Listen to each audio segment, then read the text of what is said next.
ഷെയ്ഖ് ജീലാനി റളിയല്ലാഹു അൻഹുവിനെ നല്ലോണം സ്നേഹിക്കണം. അവരെ സ്നേഹിക്കുന്നതിന്റെ മാർഗമാണ് ഫാത്തിഹ ഓതാൻ കഴിയുമോ? ഒരു ഫാത്തിഹ, അതിന് ഇത്ര അധികം സമയം വേണ്ടല്ലോ.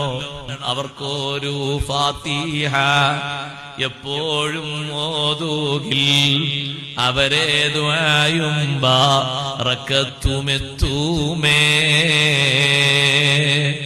എന്നും അവർക്കൊരു ഫാത്തിഹ ഓതുന്ന ആൾക്ക് ഷെയ്ഖ് ജീലാനി റളിയല്ലാഹു അൻഹുവിന്റെ ബറക്കത്തും അവരുടെ സഹായവും എത്തുമെന്ന് പഠിപ്പിക്കപ്പെട്ടിട്ടില്ലേ? വലിയ പണ്ഡിതനായ ഖാദി മുഹമ്മദ് റഹ്മത്തുള്ളാഹി അലൈഹി നിസ്സാരക്കാരനല്ല. കോഴിക്കോട് ജീവിച്ച ഖാദി മുഹമ്മദ് റഹ്മത്തുള്ളാഹി അലൈഹി ഷെയ്ഖ് ജീലാനി റളിയല്ലാഹു അൻഹുവിന്റെ മഹത്വങ്ങളൊക്കെ എണ്ണി പറഞ്ഞിട്ടാണല്ലോ മുഹ്യിദ്ദീൻ മാല രചിച്ചത്. ആ മുഹ്യിദ്ദീൻ മാലയിലെ മഹത്വങ്ങളൊക്കെ പറഞ്ഞിട്ട് നമ്മെ പഠിപ്പിച്ചു. അവർക്കൊരു ഫാത്തിഹ എപ്പോഴും ഓതൂകിൽ അവരെ ദുആയും ബറക്കത്തുമെത്തൂമേ. എന്തേ സഹോദരങ്ങളെ, ഷെയ്ഖ് ജീലാനി തങ്ങൾക്ക് ഇത്രയും വലിയ സ്ഥാനം കൊടുക്കാനുള്ള കാരണം, ഇത്രയും വലിയ മഹത്വം അല്ലാഹു കൊടുക്കാനുള്ള കാരണം എന്താണ്? സുദീർഘമായി പറയണം, ഞാൻ ചുരുക്കി പല ഭാഗങ്ങളും ഓർമ്മപ്പെടുത്തട്ടെ. ഷെയ്ഖ് അബ്ദുൽ ഖാദിർ ജീലാനി ഖദ്ദസല്ലാഹു സിർറഹുൽ അസീസ് തങ്ങളെ പറ്റി നമ്മളൊക്കെ കുത്തുബിയത്തിന്റെ ആ ബൈത്തിൽ നമ്മളൊക്കെ കേട്ടില്ലേ?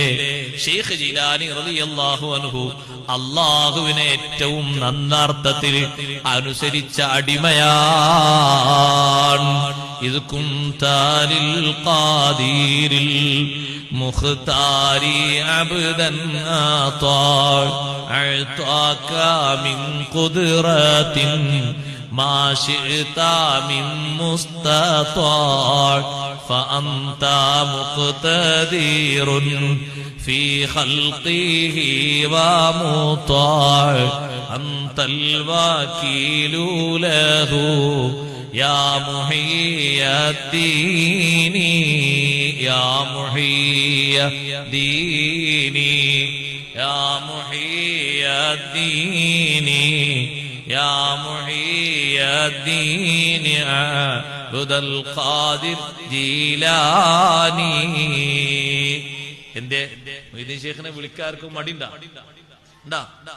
ആ മടിണ്ടെങ്കിൽ ഈമാനും ഇല്ലാന്ന് പറയാം, വേറൊന്നും പറയാനില്ല. മൊയ്തീൻ ശൈഖ് റളിയല്ലാഹു അൻഹു മഹാന്മാരെയും വിളിക്കാനൊന്നും ഒരു മടിയും വേണ്ട. അത് ദീനിൽ സ്ഥിരപ്പെട്ട കാര്യമാണ്.